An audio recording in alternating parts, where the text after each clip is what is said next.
Še zadnja novinarska konferenca tega Evropskega prvenstva. Preden začnemo z tem delom glede Evropskega, naj sam povem, da bomo potem v Mistovni še za izjave Mateja Vanzo glede jutrišnjega zbora za članske reprezentance.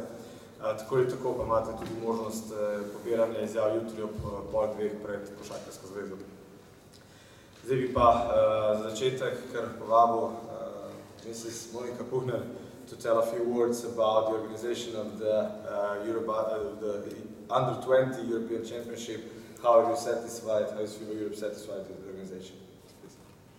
So about the Under-20 European Championship, we are very satisfied with the hosts here. We think it was an excellent preparation for our next year really big event. We tried to test as many areas as possible, mainly Stosice Arena, but also we tested some hotels in Kranjska Gora and also here in Ljubljana. Everything was working well from the organizational point of view for this event. For next year we have still some things where we can improve, but everything is up to the timeline at the moment.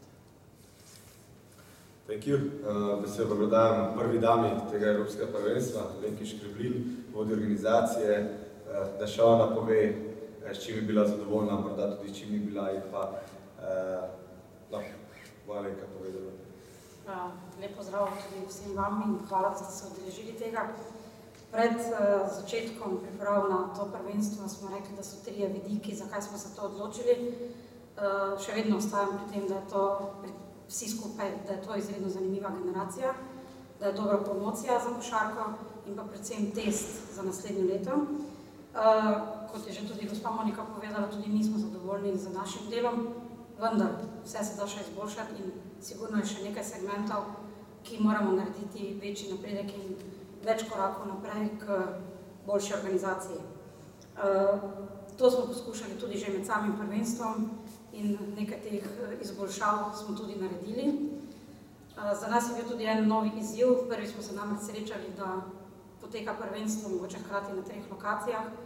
To se sicer v 3 dneh samo zgodilo, drugače na 2 lokacijah. Komunikacija med nami je bila sicer dobra, tudi tukaj moramo narediti še kakšen korak naprej. Za nami je 67 tekm, 3 tekme še pred nami. Vendar za nas kot organizatorje se prvenstvo konča jutri, torej ko zadnji udeleženec ali gost ali kdorkoli odide iz Slovenije, da poskrbimo, da nismo koga pozabili ali da smo spregledali kakšen let. Naj povem, da smo imeli na tem prvenstvu okoli 160 prostovoljcev, od tega 15 tujih. Vsi se strinjamo, da so dalje čartimo prvenstvo. Meni je sicer žal, pa bom tudi to povedala, da iz košarkarskih krogov je zelo malo in pričakujemo za naslednje leto, da bo iz same košarke, to se pravi klubov, trenerjev, funkcionarjev, sodnikov, več tistih, ki bodo želeli pomagati kot prostovoljci. Okoli 20 nas je bilo v ožjem lokalnem organizacijskem odboru in pa še enih 30 do 40 ljudi, to se pravi, da nas je bilo več kot 200 pri sami organizaciji. Prav vse bi morala pohvaliti od volonterjev do tistih, ki so nam pri organizaciji pomagali in niso še toliko vpleteni v samo pripravo Eurobasketa. Zelo smo zadovoljni z našo promocijo, kreativa, dizajn, ideja je bila pohvaljena z vseh strani. Izkoriščam tudi še to priložnost, da se zahvalim navijačem, da so spodbujali našo reprezentanco, da so razumeli nas kot organizatorji tudi s kakšno napako ali kdaj mogoče slabo voljo ali z željo, da naredimo nekaj drugačnega.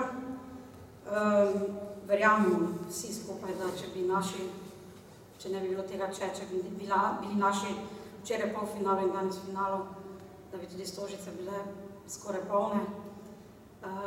Torej tudi hvala navijačem kljub temu, tudi vam medijem, ki ste zelo aktivno spremljali to prvenstvo in pa na koncu moram poudariti, da se tudi zahvaljujem mestnim organizacijskim odborom, torej Kranjski Gori in pa Domžala, ki so naredili veliko pomoč nam, da je prvenstvo uspelo tako kot je.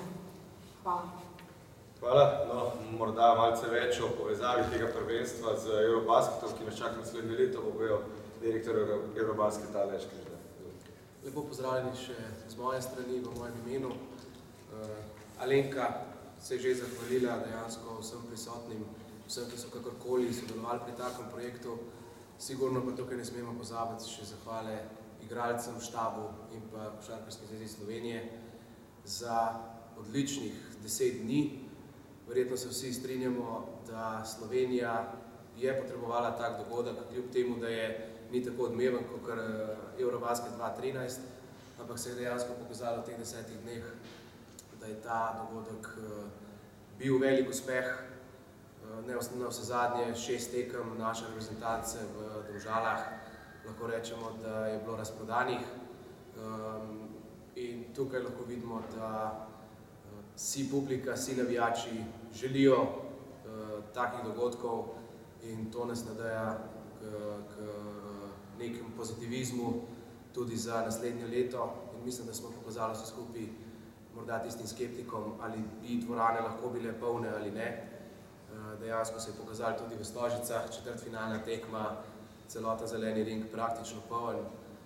Vkolikor bi se uvrstili v polfinale ali igrali za medaljo, kljub temu za 3. mesto, verjamem, da bi morali odpreti rdeči ring in da bi bila to odlična popotnica za drugo leto. Z samega organizacijskega vidika mislim, da je ogromno povedala Alenka. Če pa se to poveže z Eurobasketom 2013 naslednje leto, je pa vsekakor to ne samo nekaj, kar bi morali imeti, ampak nekaj, kar smo morali organizirati. Zelo, zelo težko bi drugo leto organizirali odličen ali pa zelo, zelo dober dogodek, vkolikor ne bi gostili prvenstva pred. Se pravi, povezave, predvsem na nivojih primera transporta, same logistike, določenih gostov, ekip, dogodka, ki se odvija na več lokacijah hkrati, je dejansko tista povezava, ki smo lahko v praksi preizkusili, kje nas čakajo težave. V nekaterih segmentih je bilo celo malo bolj zapleteno kot bo na leta 2013, tako da smo zelo zadovoljni za samo organizacijo. Jaz bi tukaj res pohvalil tudi celoten organizacijski tim, ki je, lahko rečem, 5 mesecev ali še kaj več garal tudi za ta projekt, poleg Eurobasketa 2013 in pa od začetka meseca praktično brez ene ure normalnega funkcioniranja, brez košarke, tako da bi izkoristil tudi za ta del. Za konec bi tudi se rad zahvalil vsem medijem, ki so spremljali ta dogodek v smislu z nekim pozitivnim pridihom. Kljub temu, da je sedaj že jasno, da smo osvojili 7. mesto, so fantje pokazali veliko srce, velik karakter in pa da še nekaj bojo.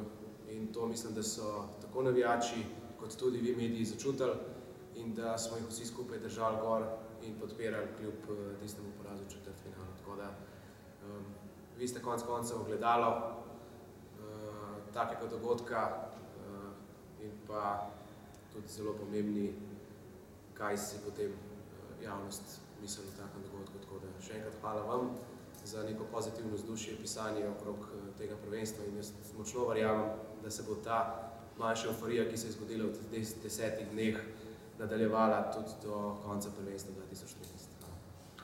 Hvala. Thank you for everybody. Še kakšno vprašanje, any questions? Direktorja, za Eurobasket 2013 lahko že kaj konkretnega povemo o dvoranah, da 13 mesecev do prvenstva? Tukaj bi jaz se nekako izognil temu vprašanju, glede na to, da je prvenstvo še danes, oziroma tako kot je Lenka povedala, do jutri in ne bi želel,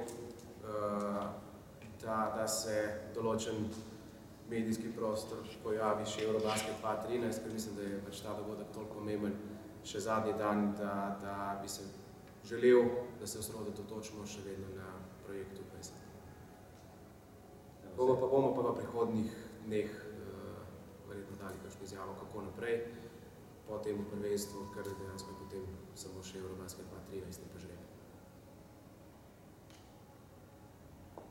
Še kakšno mogoče? Hvala.